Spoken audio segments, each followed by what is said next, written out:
À Bir Ali Ben Khalifa, un village déshérité de 4000 habitants, les diplômés chômeurs sont dans la même situation qu'en 2011, lorsqu'ils étaient descendus dans les rues demander du travail. 8 ans après la Révolution, Anwar Hamid est un habitué du café, avec ses amis, aussi au chômage. J'ai étudié le droit, mais après avoir obtenu mon diplôme, je me suis retrouvé au chômage. Et ça fait maintenant 10 ans que c'est le cas. Je me suis marié et mon épouse, elle aussi, a fait un master de droit. Bien sûr, elle aussi est au chômage. Et nous avons un petit garçon. Le problème principal, c'est le manque d'emploi, particulièrement ici à Bir Ali Ben Khalifa. Il n'y a presque aucune fabrique, pas d'usine, pas de zones industrielles, il n'y a rien, pas d'employeurs. À cause du manque de travail, Anwar ne se sent plus citoyen à part entière. Un citoyen a des devoirs, aller voter par exemple, ça on est bien d'accord. Mais le citoyen a aussi des droits. Et cette contrepartie-là, elle n'existe pas du tout. Le droit à avoir un travail, à une couverture sociale, à l'assurance santé. Nous n'avons rien de tout ça. On ne peut même pas emmener un enfant se faire soigner quand il est malade. Pour ces élections, il fait partie des abstentionnistes car il n'a pas confiance dans les politiques. Je n'ai pas voté avant et cette fois-ci, je n'irai pas voter non plus. Après la Révolution, on s'attendait à ce que notre niveau de vie augmente, de 10 ou 20%. On pensait que les responsables politiques allaient trouver des solutions. Mais la vérité, c'est qu'ils n'en ont même pas l'intention. Il n'y a pas de volonté d'améliorer les choses. Dans le pays, le taux de chômage des jeunes est de 30%. Beaucoup se tournent souvent vers l'économie informelle qui représente désormais 54% du PIB. À Tunis, près des souks, les vendeurs ambulants viennent tous du centre et du sud du pays. Ils ont de 14 à 50 ans. Nous avons interviewé ce mineur anonymement car son travail est illégal.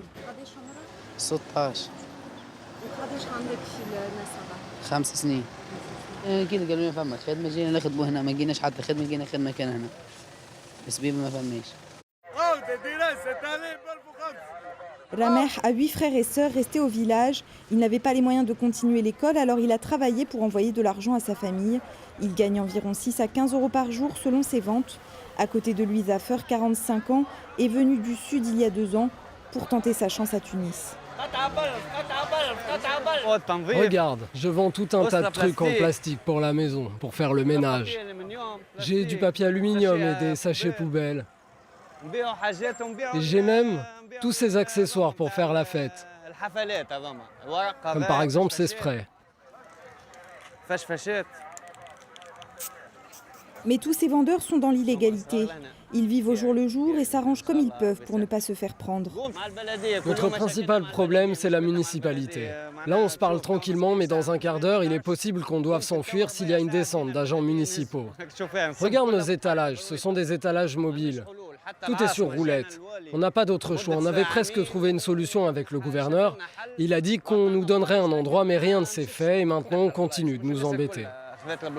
L'économie parallèle a augmenté avec la crise économique qui a suivi la révolution. La précarité et la dépréciation du dinar ont forcé beaucoup de chômeurs à se débrouiller au noir.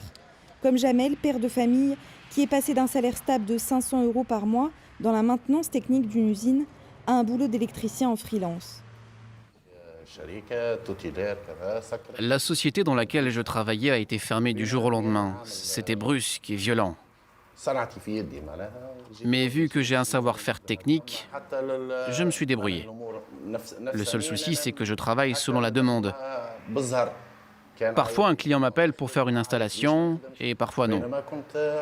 Avant, quand j'avais une stabilité, mon salaire était correct. J'avais des jours de congé et je pouvais offrir des choses à mes enfants. Jamel attend une décision de justice sur la fermeture de son usine pour au moins toucher des indemnités, mais il n'espère plus rien des politiques qui, selon lui, sont la cause d'une telle situation. Je ne pense pas que les politiciens fassent leur métier par amour de la Tunisie. C'est nous qui aimons notre pays. C'est nous qui travaillons pour ce pays, et pas eux. Pour ces élections, le social et l'économique enterrent la rhétorique politique et beaucoup de Tunisiens s'interrogent sur les capacités réelles des candidats à améliorer leur quotidien. Oui, actuellement, tous les Tunisiens sont en train de parler des présidentielles. C'est-à-dire que même si les gens ne sont pas, la vie partisane ne les intéresse pas, ils sont politisés.